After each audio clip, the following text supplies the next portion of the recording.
Hi guys, welcome to the very first podcast for ADHD Ireland, hosted by me, Lauren McBride, or Her Thoughts in Bright Colours on Instagram. I hope we're all well. Over the course of this podcast, we're going to discuss all aspects of ADHD in an honest way, as we have lived with ADHD our whole lives. Some of us were diagnosed sooner than later, and some of us aren't diagnosed formally at all. This gives a wide variety of experiences from all different perspectives. Please listen at your own discretion, as we are coming from a place of personal experiences. Some topics may be sensitive to listeners, so please be advised that our opinions and lives may not directly correlate with your experiences living with ADHD. During these podcasts, people living with ADHD or who have experience with ADHD in their familial, platonic, or romantic relationships will be joining me over Zoom. Thank you to everyone who is and will be involved. We couldn't do it without you. I'm super excited to be hosting this podcast. Thank you to ADHD Ireland for giving me the opportunity to do something that I love. And with that, let's chat.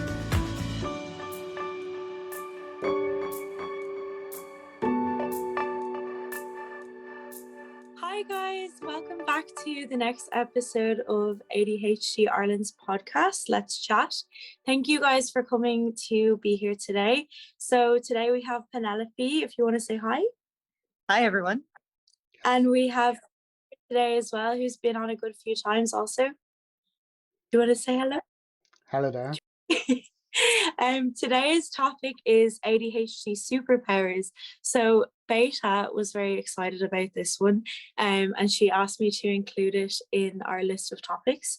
So today's podcast, I guess, will be a super positive one, something I'm really excited about.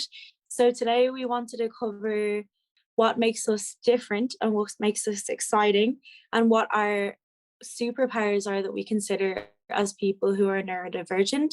Or I guess I wanted to put it out there if we consider that we have superpowers as ADHD people at all.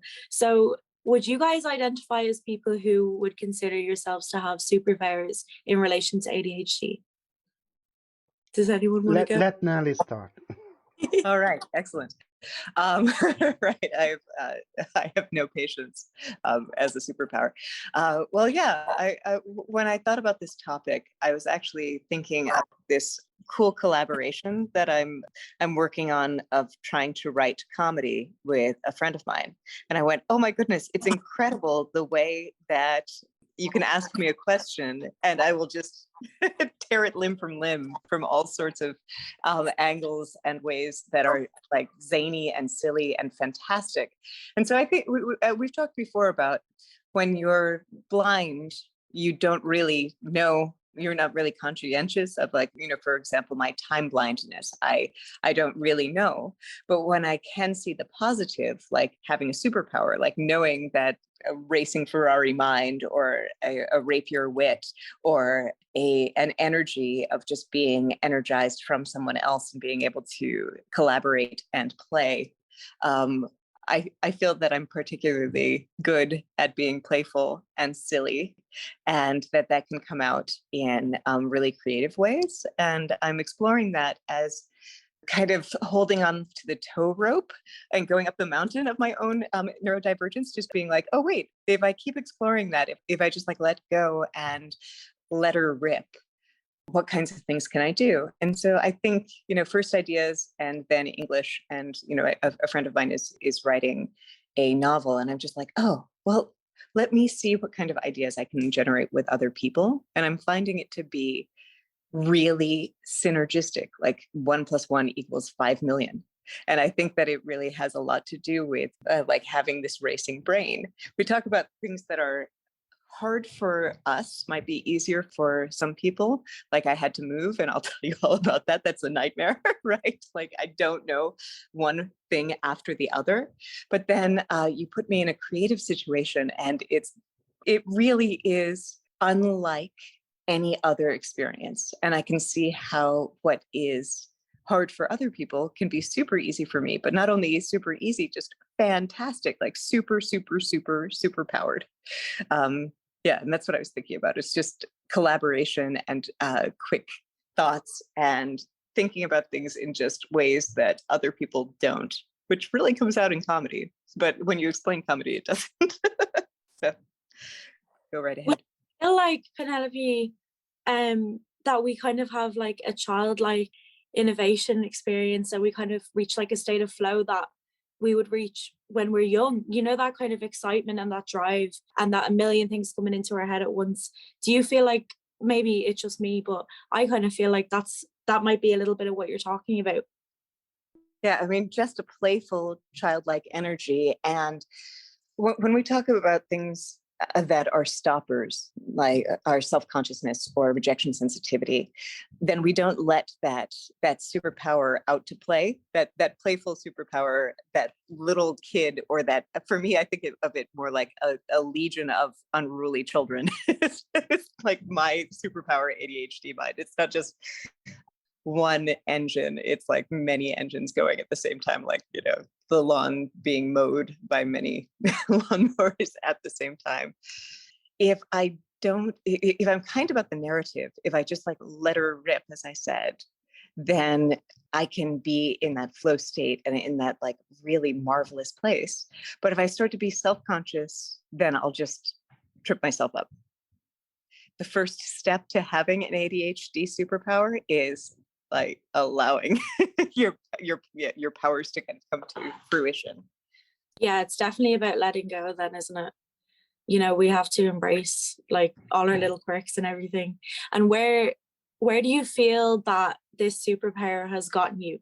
What's your biggest, proudest little small achievement that you feel like, hey, I think I got here because I am who I am?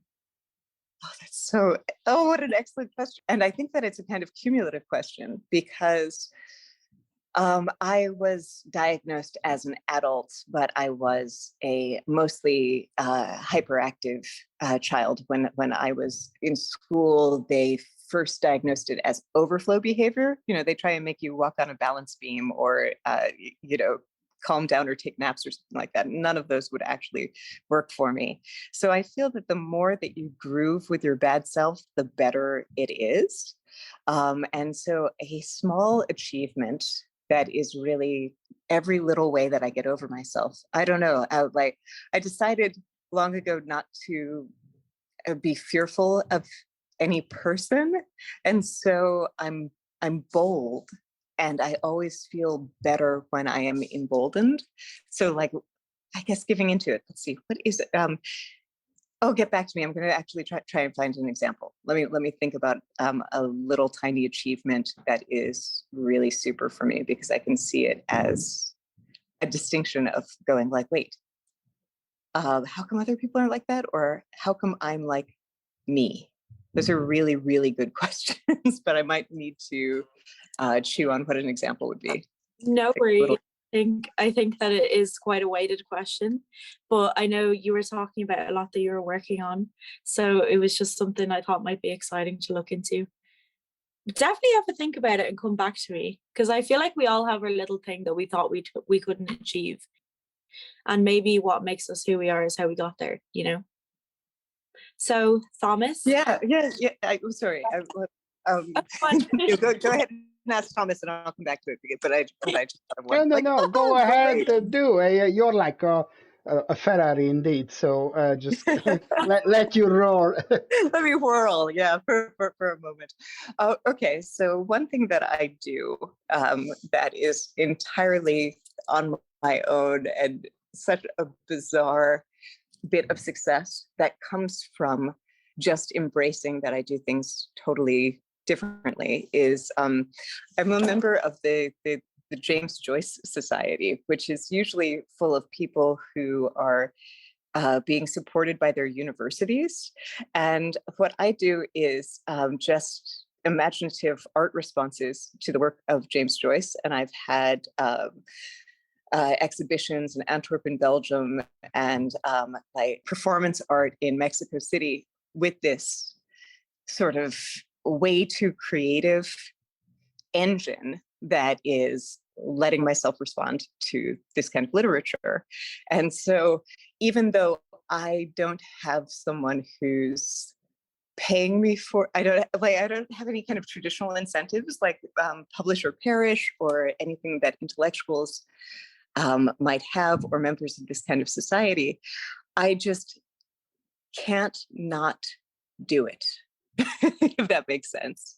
Like it's so about my own getting over myself to really be in a creative and flowing space where it's like, wait, other people might have kinds of supports on it.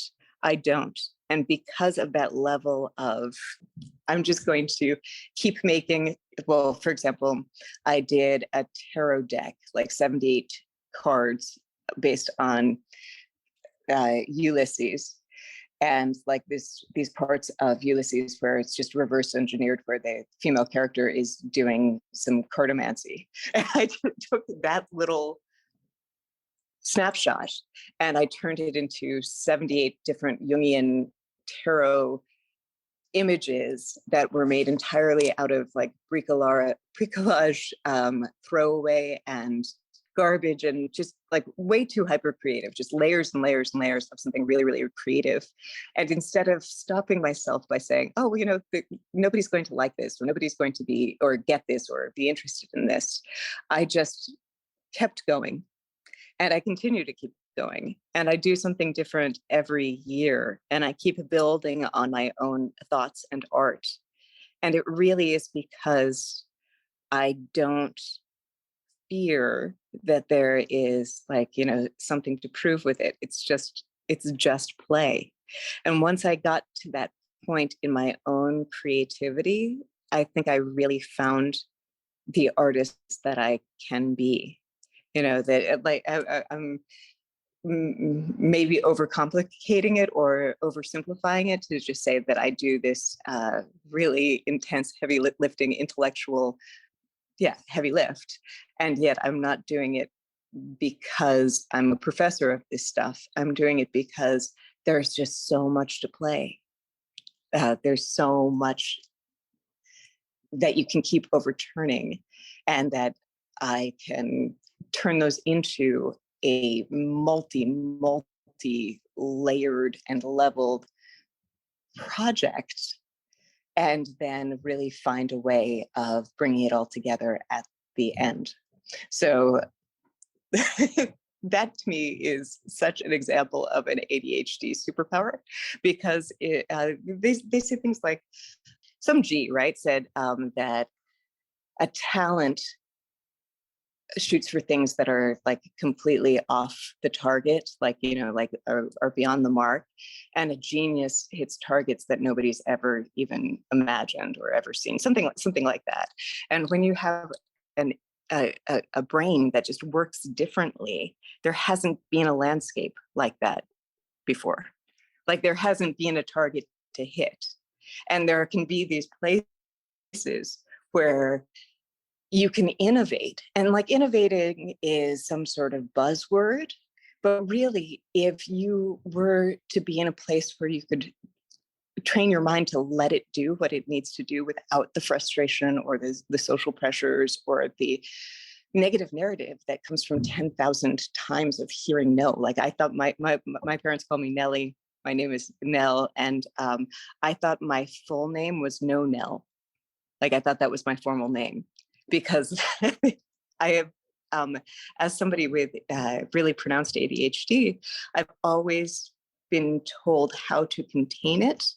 And in my own creativity and in the superpower aspect of it, I've been thinking of ways of unleashing the, like release the Kraken, right? Like unleashing all of the horses of it and all of the horsepower of a Ferrari brain.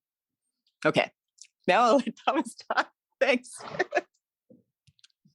That is amazing. And that's exactly what I was looking for. It's exactly what I meant. It's so lovely to hear about that state of flow that we can reach. And I totally relate to it. It's so lovely to think that when we're on our own, exactly like what you're saying, and we don't have society's pressures, we don't have people, maybe our perceptions of people judging us, that we can get to the state of just childlike creativity and excitement.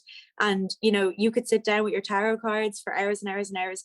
And I guess it's a hyperfixation in a sense, but it's definitely not a bad one, because when you come and you look at everything you've done at the end of it, you're just like, this is me, and this is exactly what I want to be doing right now. And it doesn't matter what people expect of me. It doesn't matter what the project is at the end. It doesn't matter what supports I have there. I'm my support.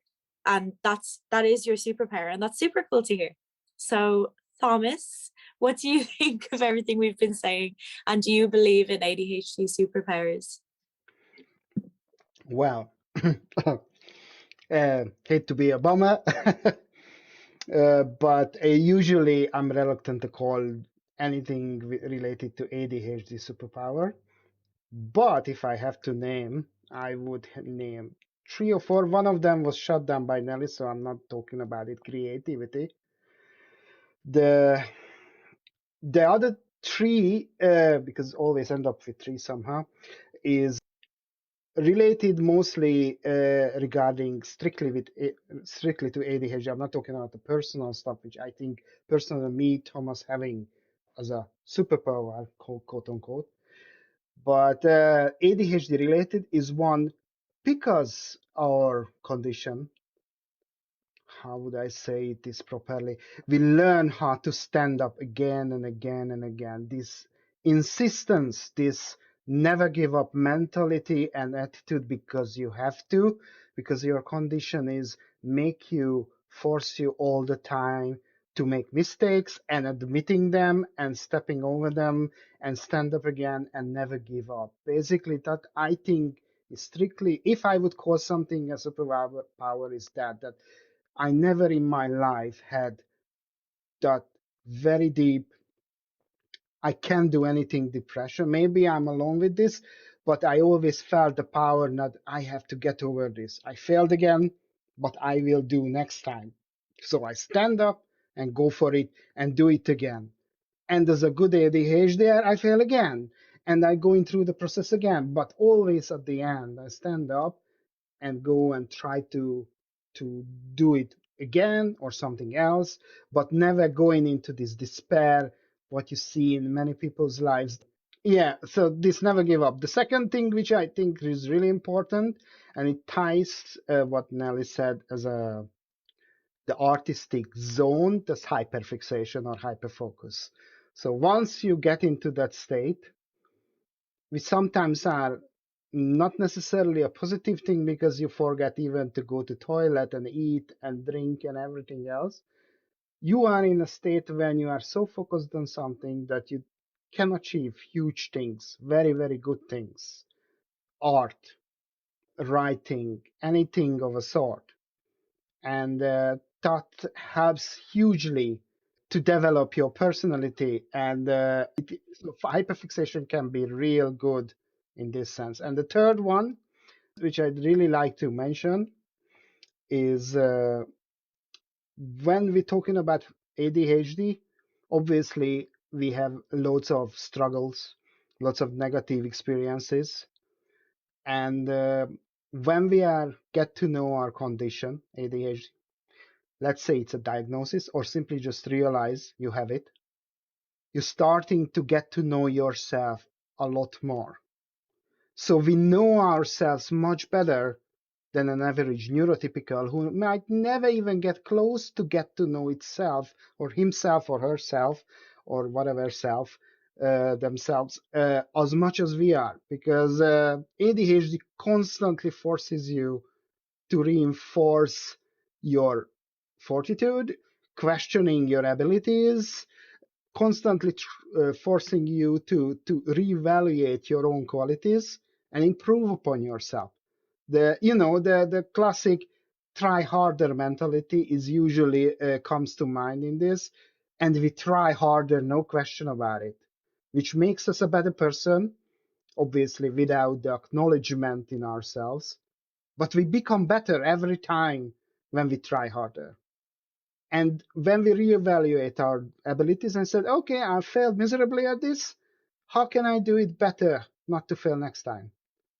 And therefore, we know ourselves a lot more. A lot of people, I think, as far as I observed in the world, especially neurotypicals, are struggling to identify their own problems, their own faults, their own mistakes, and blame it on something else, and they not analyzing it or struggle to analyze it. Therefore, a lot of psychologists earning good amounts of money. But we ADHDers by nature have to do this all the time. So it's a kind of superpower because we constantly reimagine ourselves. What I love about that, Thomas, is a vigilante, like a superhero, kind of puts himself, herself, themselves into a dangerous situation. And I feel that what you were saying about always evaluating and like trying harder and doing better is very much how it manifests with me. Of, oh right, I like to force that crisis and make it novel and make it really interesting. I've heard someone speaking before about certain professions being really good ecosystems for the superpowers to come out, that lawyers with ADHD can really, when it is that moment of improvisation or flying by the seat of one's pants, or being able to like sort of thread the needle, what is the absolute right moment. The philosopher Schopenhauer would call it kat exogen, to do something kung fu style, like to do something with total mastery. And I feel like those are some of my ADHD moments where I go like, what the heck? Like, how did I do the absolute amazing thing by the seat of my pants? I mean, it's not just it's not about procrastinating and making that crisis, but it's about being almost foreign to myself, that like the mind took over, like that trying harder took over. And I'm sorry, because my friend who gave me this quote would be so mad at me if I didn't correct my quote, but it was Schopenhauer who said, talent hits a target no one else can hit, genius hits a target no one else can see. And I feel that that's a distinction about what neurodivergence is. It's this target that other people cannot see. If you have a typical brain, it's going to be predictive. And the hyper, the above version that my brain will do is really this target no one else can see, including myself. So sometimes there will be those moments, as Lauren was saying, that it's like, it's this incredible little victory that came from not lockstep hard work to some logical end, but just, wow, that was amazing. A friend of mine said, texted me this morning, what's the difference between an apple and an orange? And I didn't realize it was a joke. So I just sent him like 2 pages. Like, well, what do you mean? Like this? And that's how my brain works, is it'll keep working that problem, as Thomas was saying, like, it'll keep on it, even probably after it's too overthinking or what have you. But I don't think that that's a target that everybody can see. Yeah. And it's not even a target I can see. It's well said by Jessica McCabe, the host of Chat ADHD, that most people thinking out of the box, ADHDers are not even aware there's a box. So that means that we are thinking so outside of the box that we don't even know there's a box at all. Yeah, I do feel like in relation to what you guys are saying, and especially Thomas, what you flagged, that you were saying quote unquote superpowers. I feel like maybe not everyone wants to identify with them as superpowers, which is completely fine and completely valid, because there's no doubt about it that ADHD is a struggle, and we don't want to undermine that in any way, shape or form. But I guess the way that I think of superpowers, and I think it's entirely what you guys are saying, is it's more that we have these abilities that we don't think that we can reach. Like, we have, exactly like what you were saying, Thomas, the ability to not even see the box. And like you were saying, Penelope, we just have this drive, and we don't, I think what we're talking about here is resilience.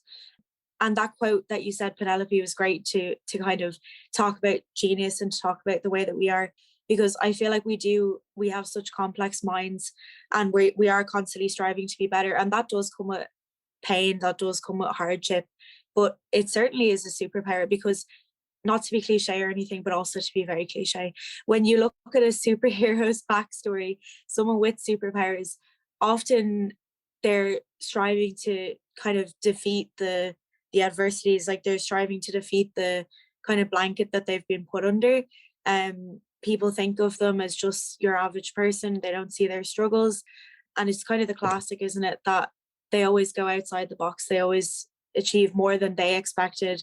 They're always humble in some sense, but it's always like a happy ending. And not to say that our struggles aren't valid, but it's really nice to think that all the work that we put in, that maybe even if we don't see it as superpowers, maybe other people do.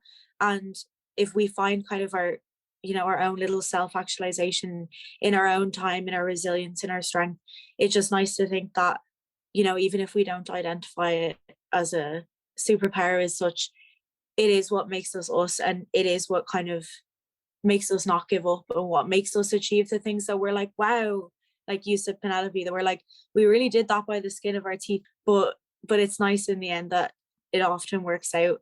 I think the things that I've achieved, especially recently, came directly out of hardship. And there's a photo I saw recently on Instagram that said, I didn't want the hardship. I wanted to be me. I wanted support. I wanted to not have to struggle through these things. But at the same time, it's really nice to think that when you are sometimes in the pits, when you are really struggling with the things that this disorder brings, whether I know some people don't like to call it a disorder, but that's what I say for it.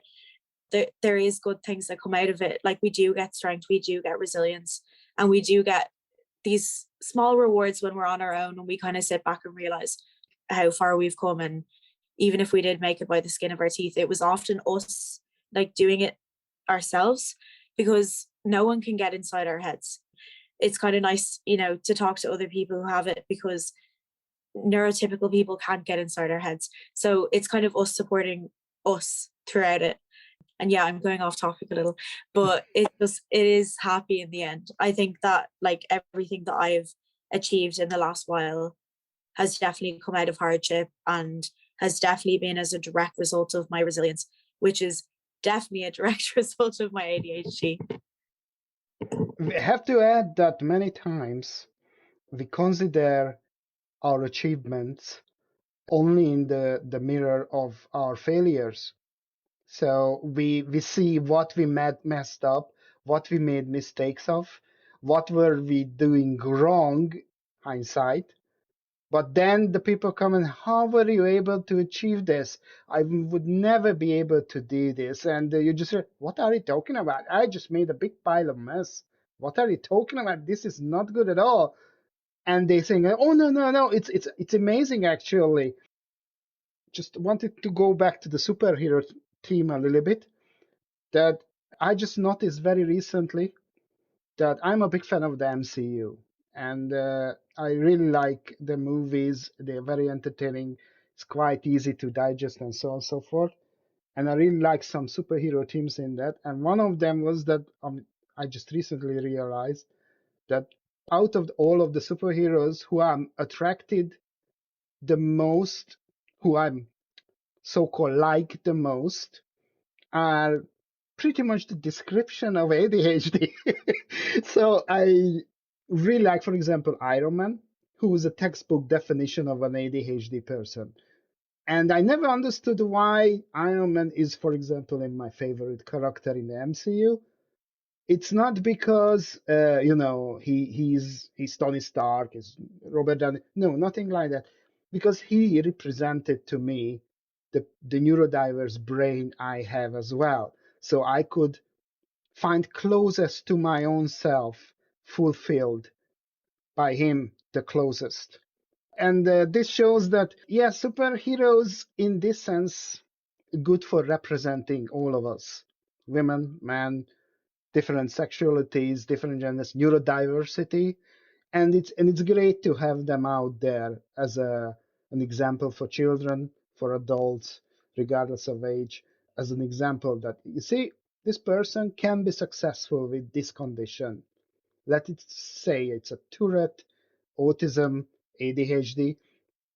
Everybody can do great things, can have superpowers, quote unquote, and it's not depending on society's needs or more accurately society's rules, because in my opinion, ADHD is nothing else. It's not really a disorder. It's basically we didn't evolved for this type of world.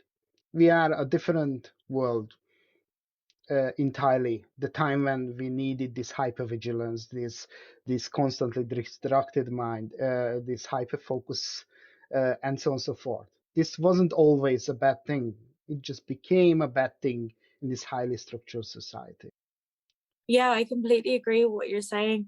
I think I mentioned it before, but one of my psychiatrists told me basically exactly that, what you were saying at the end, in the sense that we don't fit into the highly structured society, but we're actually far ahead in a lot of ways, which sounds cocky, but he was neurotypical.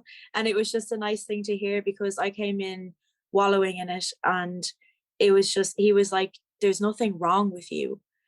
You have a load of traits to the max, you know, like you have a load of traits that are so undeniably you, and you're just not fitting into the world's perspective of what normal is. And it was cool to hear because it kind of reminded me of like a cheetah who's going really, really fast, or like, I don't know, some sort of lion who's like super big and bold and stuff.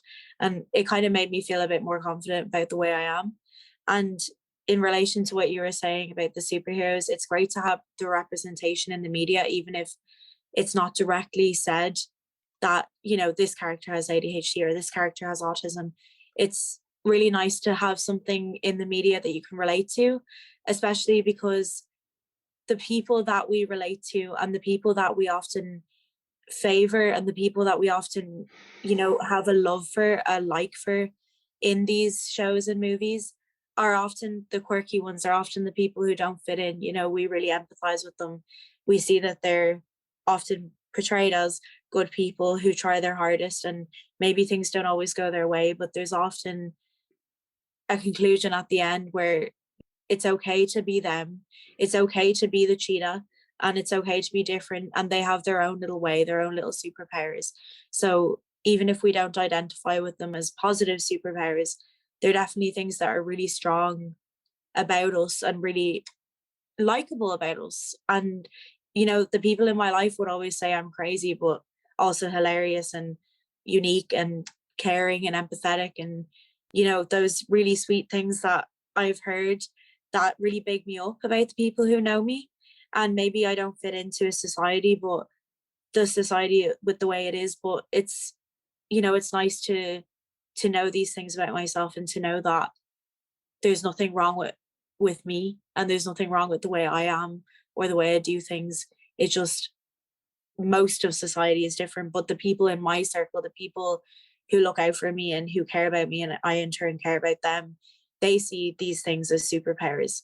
My mom would really see all of my little quirks as superpowers, and I would see hers as superpowers too. So yeah, when we really care about people, then we see these things shine through and we don't expect them to fit in the box. And it's just nice to think, you know, my little superpowers make me me. That's my little piece. It's important to remember that the biggest critics of our work or our actions are ourselves. So no one can criticize my mistakes worse than myself. Yeah, many times I heard that I felt awful about something which I messed up, and I beat up myself about it. But later on, when I went there and apologized or whatever I did, I think I already told this story that some people said, "Oh, there was nothing to it." So I was beating myself up for a day or two for literally about nothing. So we are our worst critics ourselves. So. Entirely. I saw a little picture today, and I don't know if this will help you in any way, but it kind of resonated with me, and it said, no one's going to remember how busy you were. No one's going to remember how productive you were. No one's going to remember when you said the wrong thing that day and said a few other little bits like that. No one's going to remember your small mistake. They're going to remember your caringness, your empathy, your love for people, your light, you know, what made you you. And I just thought that was sweet in the sense of, you know, rejection sensitive dysphoria, like we've mentioned a good few times. And, you know, we had a podcast talking about it a lot because it's so big for us. And like you said, that we're our biggest critics. And it's nice to think that other people and ourselves too should remember us for the way that we were outwardly and not our inner critics, you know. Also, yes, Penelope, please join in. Thinking about the hunters in a farmer's world, and I was thinking about, right, I'm not minimizing the struggles when I'm saying that I might have perceptions that are extrasensory, that I might be an X-Man of a certain style. So the past maybe 5 weekends, maybe even more, whenever I came back from Ireland last, I've been trying to pack up my house and move. Wow. A long-term project like that is like so ridiculously bad for me until I'm just like in a heap and I have, you know, farmer friends, you know, people who aren't like me, who could just be like, this is how we put things into a box and this is where there is a box and this is how we paint the walls and clean up and like put something to rest. And I can follow a sequence of instructions, but I don't do them naturally.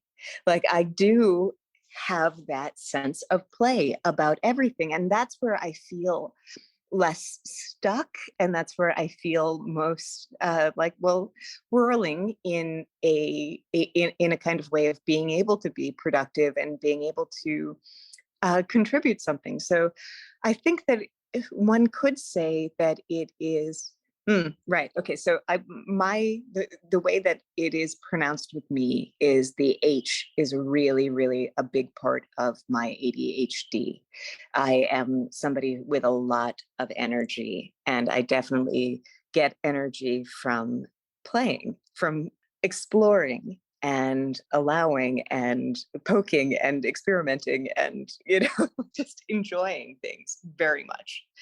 And so I am capable of doing things. And I think we've said so many times when we get together and support each other who have ADHD that it's like people say, oh, you're so smart, that shouldn't be hard for you. Or, oh, wow, you're so clever and you can do so much. Why are you having these problems? Because of course, if somebody gave me a detailed set of instructions, I'd be able to get from A to B. But if you were trying to allow me to say, hey, you're heading this project and it's good, and how do you want it to look? And it can look anyway, then not only, and what I was hearing Lauren say is not only are we empathetic and socially interested in what somebody else is doing, we are maybe attuned because these things are harder for us. Like I've heard in just hanging out in ADHD Ireland that some people feel just rotten because their partners or loved ones are like, can't you just? And we hear the can't you just all the time. And for me, I'm not minimizing it when I say, oh, just is not even where it isn't my platform at all. And I have no idea. I love how oblivious I am to the map as the territory or the map at all. Because if you say, like, you know, today is going to be the last day of summer or the first day of fall, what do you want it to look like? And like just allowing to have this incredibly accretive artistic mode of like, yes, and, right? This improvisational style of just being like, allow and keep going. And I've just had so much of a history of trying to put those things into some sort of code or blocks or organization that now I'm comfortable enough with my diagnosis and with what I can be doing well that I go, well, can I allow for seeing what if I push this button? What if I do this thing? Right? So that experimental nature is allowing me to go, okay, well, what about ADHD as a superpower? Because for me, I could get lost in the stuckness of I need to call in a friend to figure out how I pack my own house. Like, that's ridiculously infantilizing. That's really hard that I can't do something that an adult woman should be able to. Well, all that shoulding is a place where we get, like, if we should on ourselves, if we should all over ourselves, people say, you know, like we can't have these expectations when we could have this curiosity. And when I allow my curiosity to have the mic or have my hands or like be in motion, then I'm going to figure out where I fit or don't fit in my world. And it's as Jessica McCabe said, as we've mentioned in How to ADHD, is maybe I can search out the ecosystem. Maybe I can search out the place where I'm going to be able to breathe free and have like things that are nutritious to my mind, rather than things that are expectations or harshness or, oh, I'm not doing everything that I'm supposed to be doing. Like we can just do it in a kind of simple scenario of going, okay, we know that deadlines are good for us, but we know that if we don't have deadlines, if we just have this existential angst about what are we supposed to be doing and how are we supposed to be happy and like, how are we supposed to just survive and function, that lens about the ADHD mind is going to be one of like, that's going to be pretty bleak. That's going to be a pretty gray existence because we won't know the answers. We won't have a binary yes, no, like this is what we do.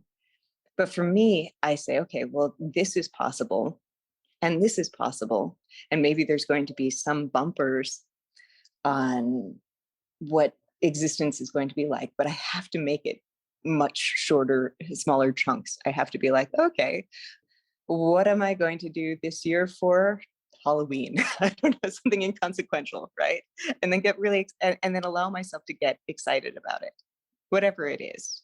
Like allow myself to have some joy and some playful thing. We've talked before in ADHD Ireland about hobbies or obsessions or things that do bring us joy.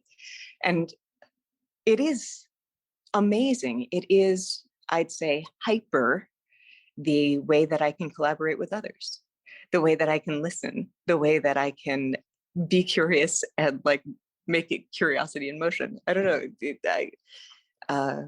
Well, I'm not totally sure. And in fact, I don't want to put too fine a point on it, but I think that it makes me fun and a good friend and enjoy my own company if I'm not too hard on myself.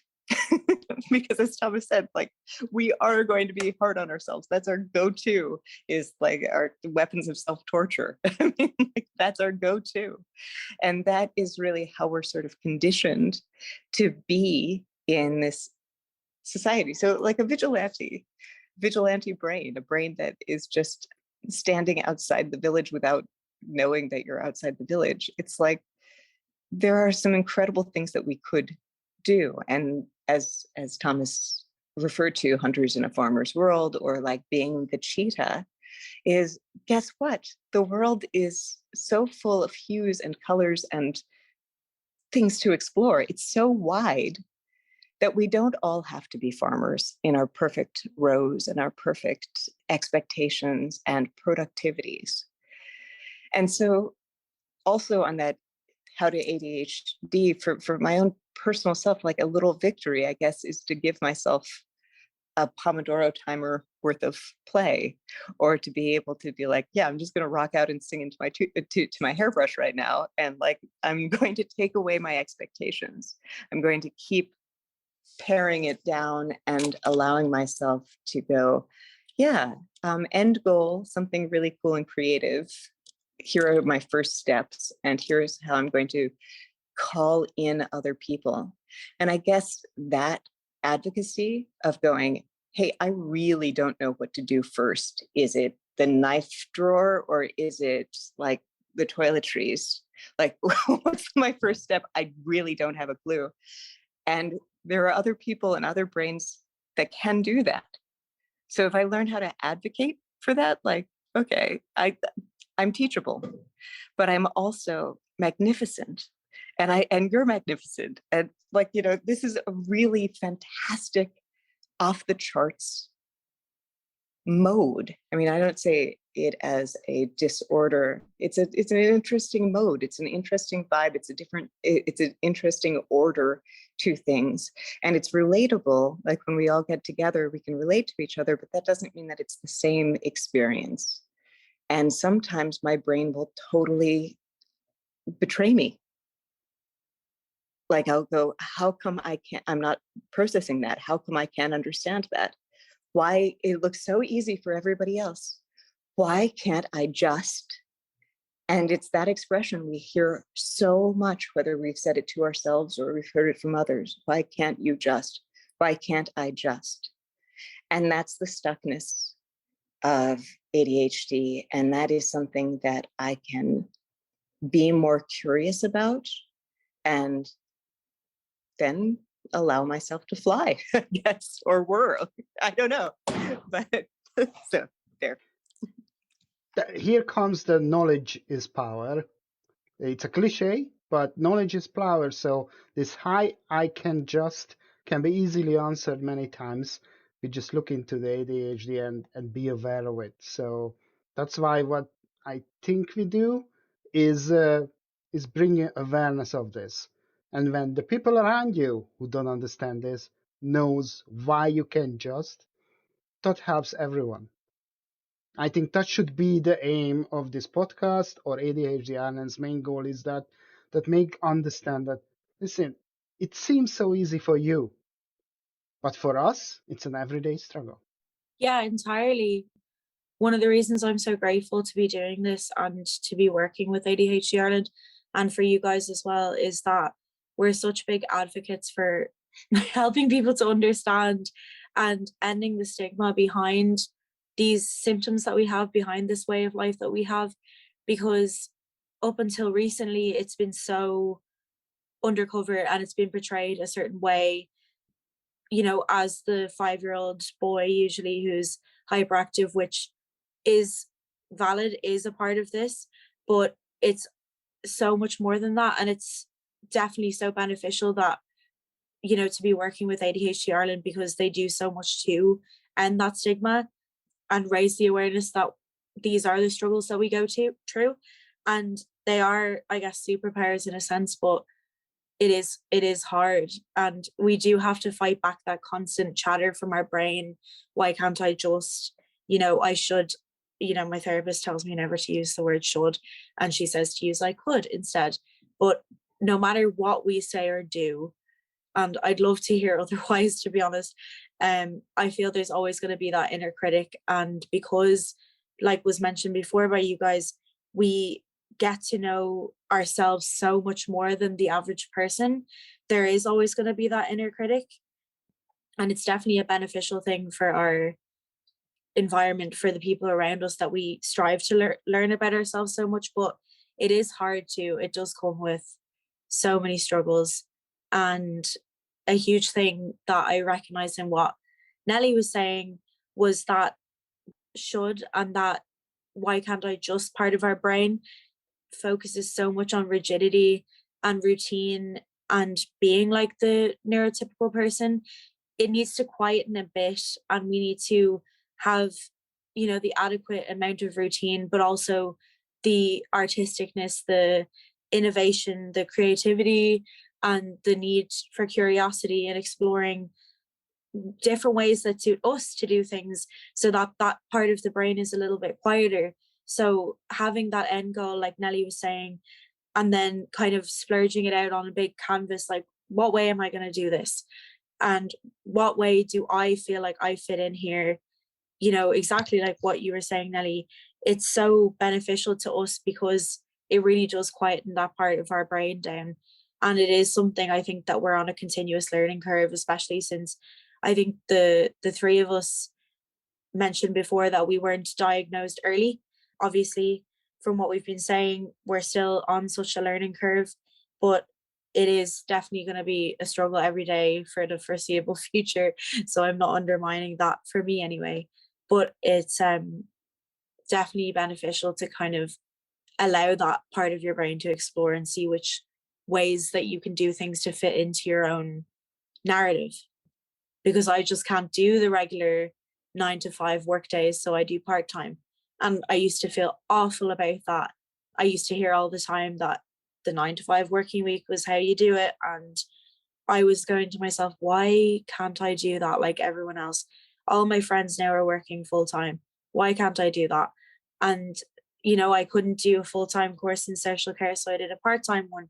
And I qualified, and I ended up getting distinctions. And it was the first time I was ever sitting there with my imposter syndrome and being like, you did it a weird way, and you hyperfixated, and you did hours of work in 2 days that you maybe, in quotes, should have done over a longer period of time. But like we were saying earlier, it's kind of one of those wow moments where it's like, I did that.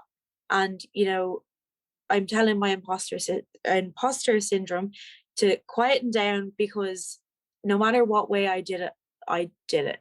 And the inner critic is still there, but it was all me and I did it myself. And it may have been a non-neurotypical way to go about it. It may not have been a 9 to 5, but it worked out for me in the end. Just to stick with a little bit more with the superpower topic, I think ADHD could be described a little bit like Spider-Man. Okay, so Spider-Man is there. He's an awesome hero. Everybody loves him. Really funny, really cool. Everybody's cheering when he saves the city. But when he's at home, he's struggling to pay the rent. His home is literally a mess all the time. Pretty neglectful of Mary Jane Watson. So the struggles are there for Peter Parker as well. Maybe we're doing and achieve a lot of things like superheroes, but at the same time, we shouldn't forget that those struggles are there. And we have our struggles with relationships, with other things, and not everybody in the neurotypical world tolerates our eccentricities or our mistakes as much as it can. As they said, I remember in one of the earliest jobs I had, I was given out by my boss that you didn't do this, this, this, this.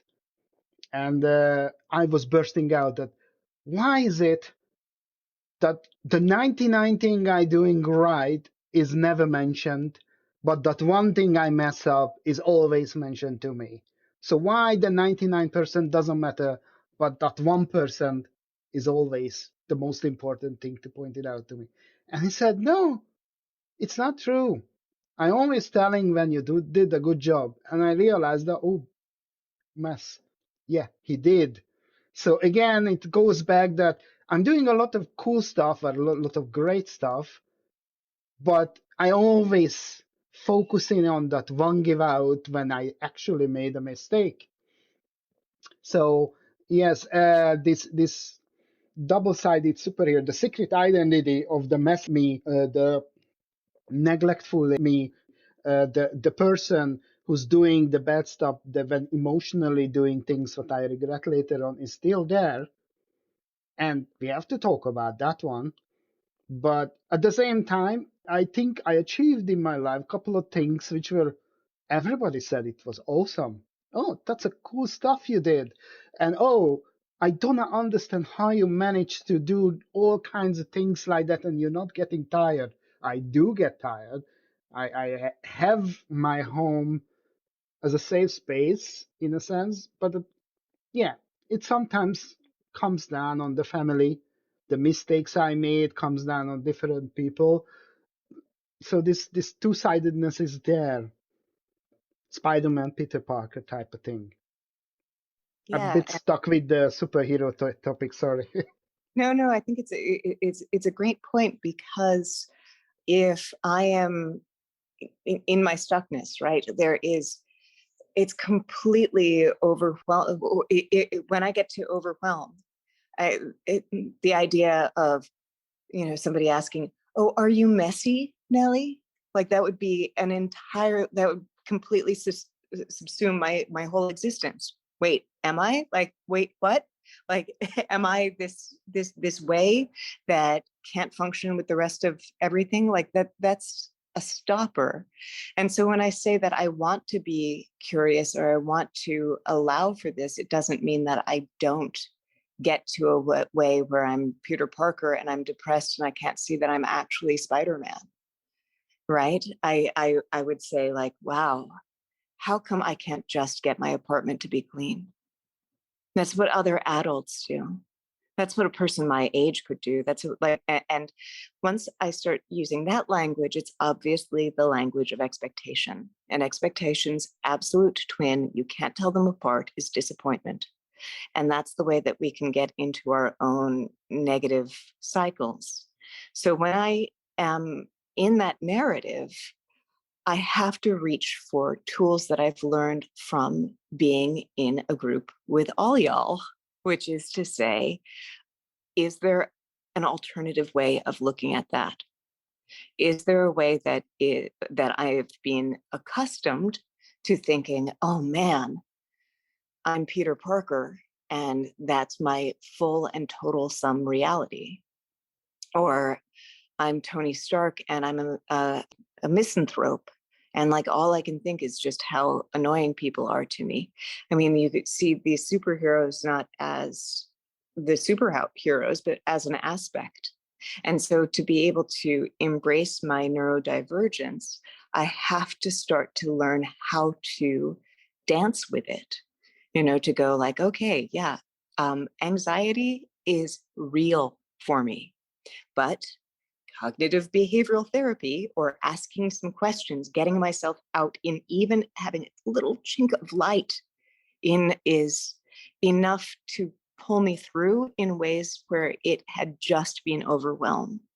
And many of us talk about our origin story as superheroes, and it was really coming from a darkest time for a lot of us who got adult diagnoses with ADHD. It's like, how come it's not working?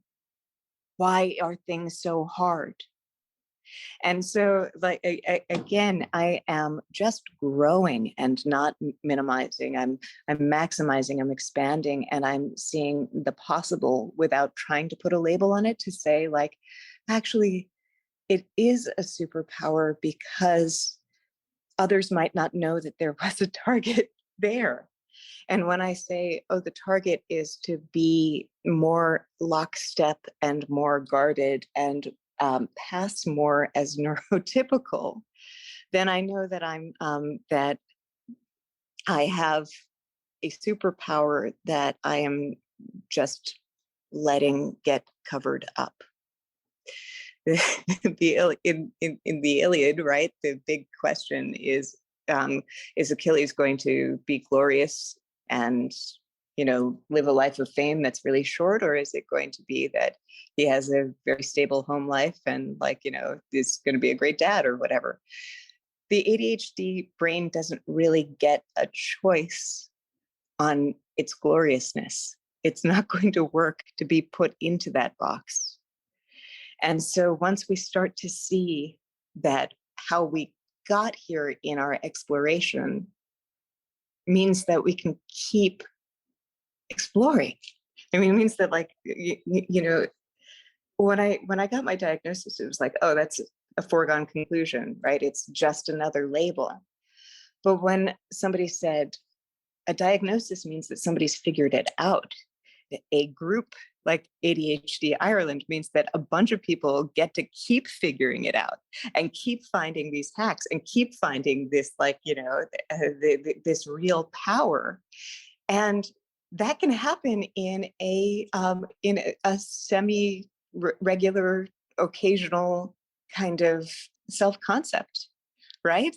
It isn't a stigma if absolutely fantastic and beautiful and creative and admirable qualities go into it, right? I mean, you don't have to just think of a celebrity example or celebrate it in that kind of way, but if you go, wait, that was really amazing how I did that. And I love that Lauren said, what was like the smallest, coolest little victory? And like, there are little victories all of the time. Like, I had I had forgotten a pass to go into a national park, and like I somehow like came up with an idea of like, oh, let me just drive down here and blah, blah, whatever it was. I just came up with like a quick fix that was made a lot of sense, and was able to go and enjoy a national park. Hooray! I can see the rules and see how it can benefit other people and like, make the world bigger. I don't know. I just want to keep expanding. And one of the things that I've always felt, because I am no Nell, is those limitations on it. So I like this idea of our origin story meant that there was some sort of event or series of events that made us go, yeah, but can I fly now? Can I shoot webs from my hands? I would like really, is there a different fate that I can see? If you're looking at it, many famous people who has ADHD is kind of much more cooler than the non-ADHD counterparts. So if you say Will.i.am or Michael Phelps, they are amazing people on their own lives, and they have the same struggles as we are in their everyday lives. But it's cool. They cool people. So the only thing we have not what they do is they are actually get famous before they open up with their ADHD. So we all capable to do extraordinary things, the superpowers, so to speak. The problem is that sometimes the success is measured in different way in the neurotypical society. So many ADHDers are cool people, and I many times playing in my head that no, this famous person must have ADHD because he's like this and that. And in many Irish celebrities, I'm saying, this person must have ADHD because no other way that he has or she has this superpower. I know it's a fantasy play in my head. I'm not diagnosing them or anything, but it's good to think that he has a lot of things common with me, lot of talk, funny talk in different ways, or simply just. But there's in subtle ways you recognize that okay, but he's blurting things out, or excessively over talking others, or his brain is or her brain is like a Ferrari, like someone in the group now. So everybody's what I looking at.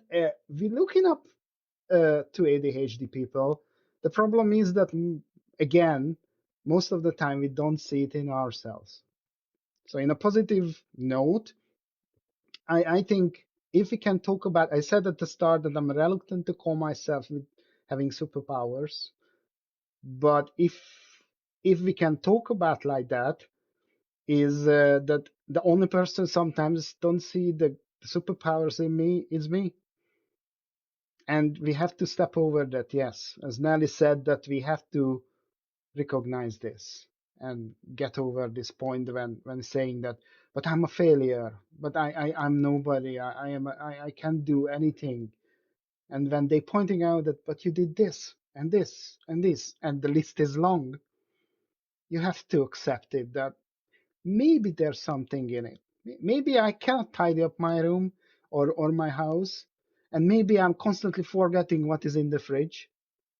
But I did this. I created when I was hyperfixated this. And you can be proud of that. So there's the balance. There's the superpower we might searching for, Lauren. Yeah, exactly. That is exactly what I was thinking. In terms of superpowers, it's not, relative in terms of Will.i.am or, big celebrities all the time, and that's their success and that's their story and that's their truth, and that's amazing. But sometimes our successes and our superpowers are smaller and not recognized, but to us they can be huge.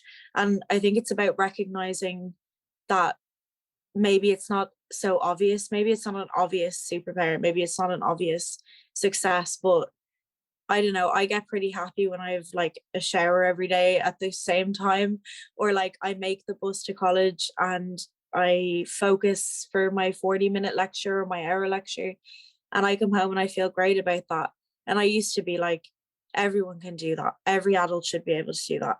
But I think I'm getting a bit more celebratory of my little things, and, you know, accepting when other people point out maybe the bigger things that I've done or the things that are more noticeable that I've done. But I do like to like keep little tracks of the little things that I do and the little habits that I've formed that are really beneficial to me. And, you know, maybe I always wanted to be a famous singer and I'm not, but I still love to sing and I still love to spend hours and hours just singing to myself in my room. And to me, that is one of my superpowers. You know, I'm not going to get where I thought I was. It's not the end goal that I thought I'd get to, but it's nice to recognize that our little victories are just as important to us as big victories might be to someone else.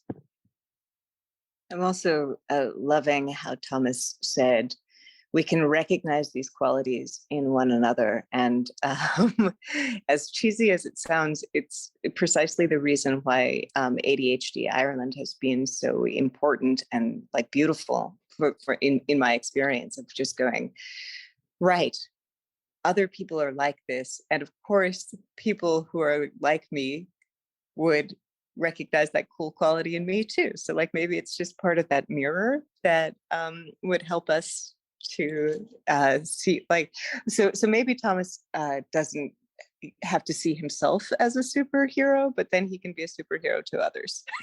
Right, like that's fine. Like you can I'm still not a superhero. oh, right. I don't know about you guys, but I think we're all little superheroes here. We're doing a great thing, you know. Yeah, and it's really important to remove stigmas and obstacles, to just be like, you know, I like to say this a lot because, you know, I see Maslow's hierarchy of needs all the time as, I mean, educators. So we look at these like theories of knowledge and you know, what do you need? What do people need? And on that pyramid is self-actualization. It's a human need. I mean, it's the top of the pyramid. It's not like breath or food or what have you, but it's a human need for every intrinsic human being. I mean, it's something that we all need, is to be able to groove with our bad selves. Like that is what human beings need to do. And so to have this podcast or to have this perspective might help us to just get what we need, which is everything. Like it's fantastic, right? Like that doesn't seem like at the beginning of this journey would be what our legacy or our birthright would be, but self-actualization, it's like what we're about, right? And so being able to just kind of practice my own strategies and hacks with ADHD and to hear how other people are doing it, and to be really kind and forgiving, and as you were saying, like celebrate those victories and like recognize that it's 100% you, right? Like that's how you do it, and it's natural to you, rather than putting yourself into a square peg in a round hole or whatever it is. That you're going to be able to do ADHD if you are grooving with it. So I don't know. Maybe it's not a superpower, but it sure is awesome, and not what I thought about before I had this diagnosis or this group. of people to talk to about it. It's interesting what you talked about, because it reminded me a moment with a friend of mine. We talked about my condition, and he asked about it, what is this about? And when I told about the problems and the negative parts of the thing, he eventually brought it out that, so if you would be able to magically remove something of a sort from yourself, that would be ADHD, isn't it? And I remember very clearly, I didn't even give thought, impulsivity straight away. I said, no, if there's anything from me to be removed, I don't know what it is, but definitely I wouldn't remove my ADHD.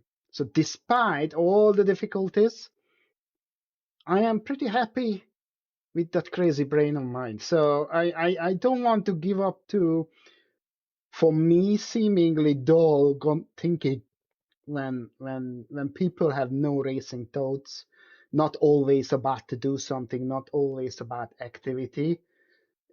I just cannot do that. maybe because I grew up like this, I'm born with this, but I never really wanted to get rid of ADHD. I would get rid of the lot of things when I'm forgetting. I wish I would have a built-in memory which is holding all those information. But no, ADHD should stay there because of the positive parts are making it the greatest part of me sometimes. I completely agree. I don't think I'd take it away either. Are we happy? Does anybody have anything else to add? No, I'm good. It was a great, inspiring thing. It's actually helping me a lot today. I'm just adding extra. We can cut it off. That today I had a serious issue with rejection sensitivity. The story in short that I am taking part in a new course and a lot of new people to meet. And I was a bit overbearing to one of the member of the course, and I realized I might be too much for her, and I felt really, really awful because I didn't want it to offend her in any way, but I felt something like that. Maybe I didn't at all, but I struggled all day with this. It took me so long to process, and now I think this talk here helped me to just process the thing and see it in a better light and not to worry about it too much. And in worst case scenario, I just offended someone, and I can apologize and fix the thing in other ways. Yeah, entirely. I'm really sorry that you're feeling that way. Also, congratulations for starting a new course. And I feel like your first day or your first week is always going to be extremely difficult. And if you're putting a lot of emotional pressure or, a pressure mindset on the interactions, maybe your thinking is like, what's the word, not wrong, but maybe you're worrying about something that maybe she didn't perceive the same way. But what you can obviously do is wait till you see her again and maybe talk to her about it.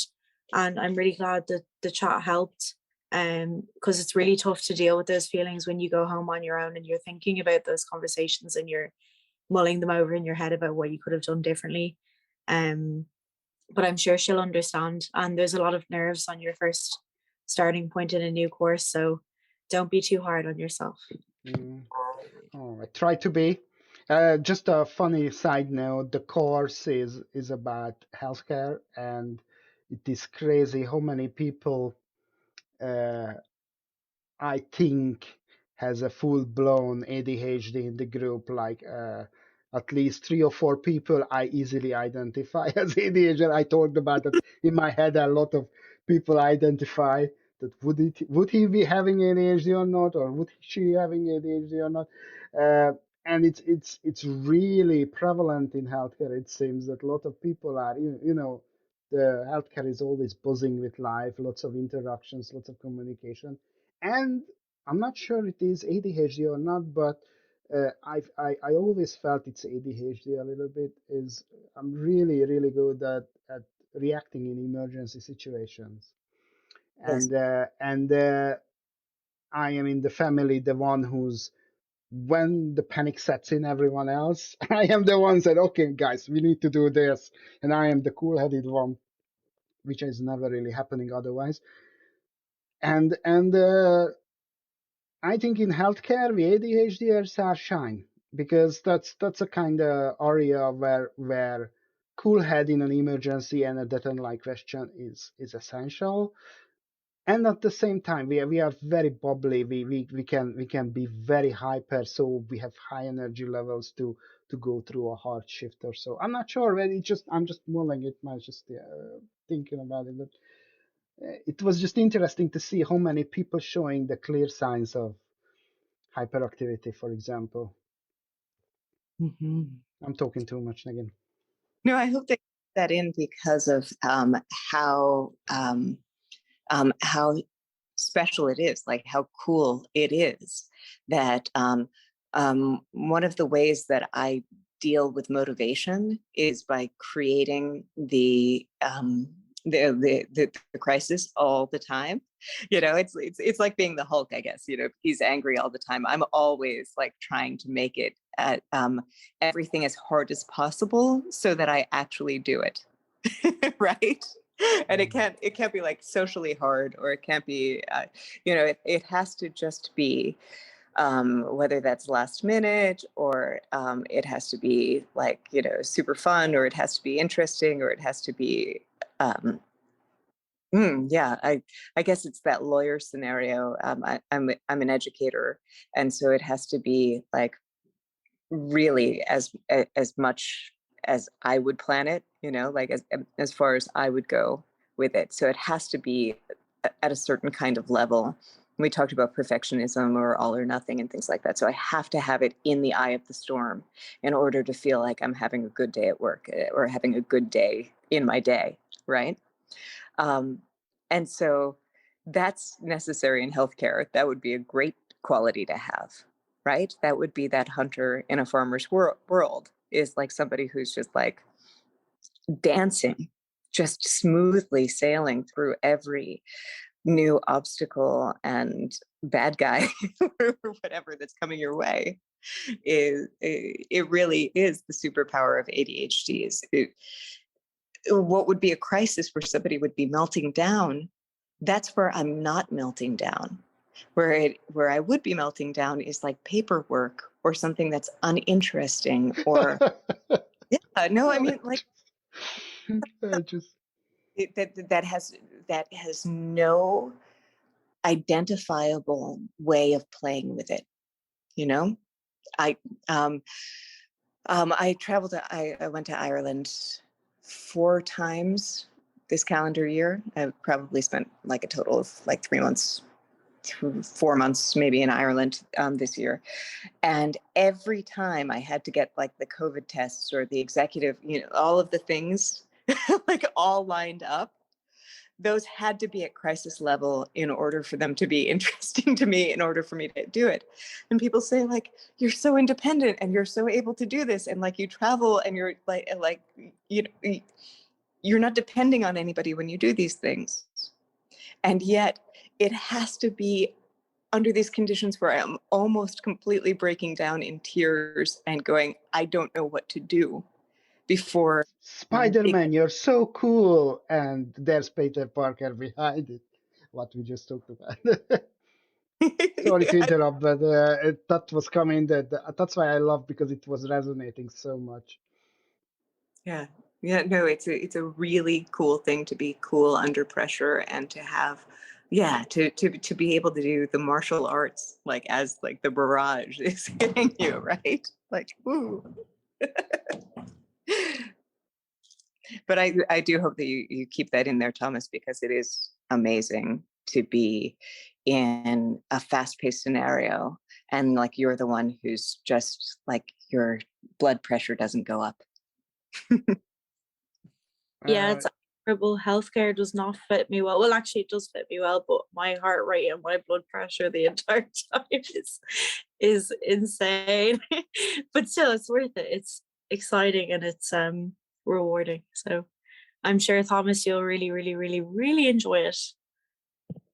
Yeah, I'm thriving on crisis. I'm literally feeling most comfortable when everybody else screaming and shouting and panicking.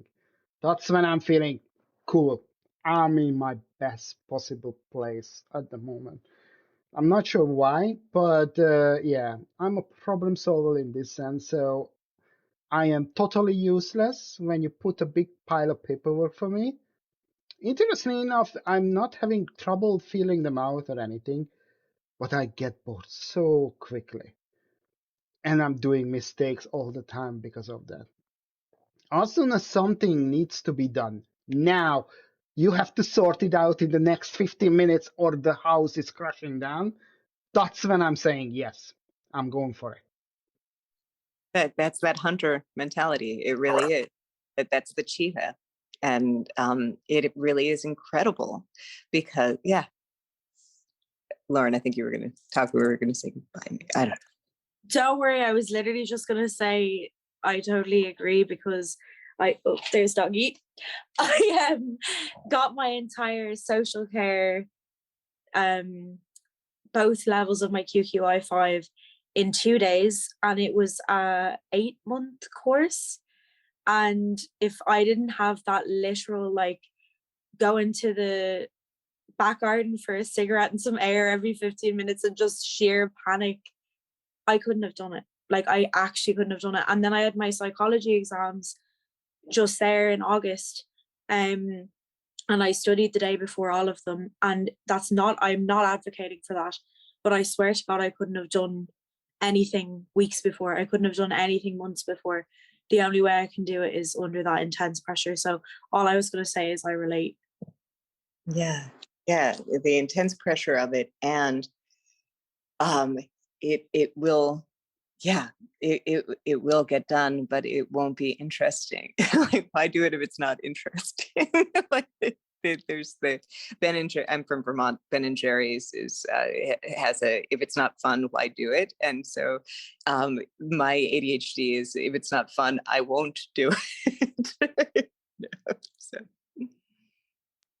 yeah. All right, guys, I need to leave. Family obligations. It was really fun, and I check out the recording we have, and we can match together with your recording, so your speech is not lost and mine one hopefully not lost. So we'll see how it works. Okay, but now I have to leave. It was a fun to meeting with you, Nelly. It's cool. It was very good. Lauren, thanks for the pep talk at the start. And keep in touch, okay? And see you soon. Thank you. Thank you. Take care. Hi, thanks, Thomas. Thanks, Nelly. I hope you had a good time. This is great. This is so fun. Oh my goodness. Sometimes I feel like I am just like not doing it well. So I hope you guys had fun today. Oh, absolutely. Absolutely. And it's the starting itself. I'm sure like how is one supposed to start and stop with such a subject here? Yeah. You know, especially with so it's just really lovely, and I'm so happy to be a part of this. And it has really changed the way that I think about my day to day. Right? Like, yeah, entirely. When I got diagnosed as an adult, I didn't think that it was like, oh, that's another label to wear. Right? I didn't think that there was a sort of solution to it. Then this group has been like, just load that and really enjoy how that's going to remain flexible and curious and interesting. And like, oh wait, you too? Somebody says that's the coolest thing somebody else had ever said to them is like, wait, you too? What? Relating to people is just like, there's benefits to it you can't explain. Like, you know, even just hearing someone's like going through it with you, or like just the YouTube mentality, like it's just so Like, It's a band in Ireland. like it's company, isn't it? It's proper. It's just like mental company. You know, like you go from the podcast, I guess, or you go from the support meetings and you kind of feel like, okay, I'm taking all this with me.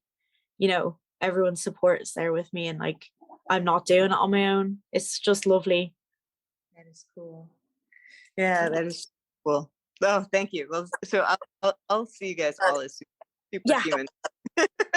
I will see you soon. Feel free to come on another one. We'd love to have you. Did you see the release stuff before you go? No.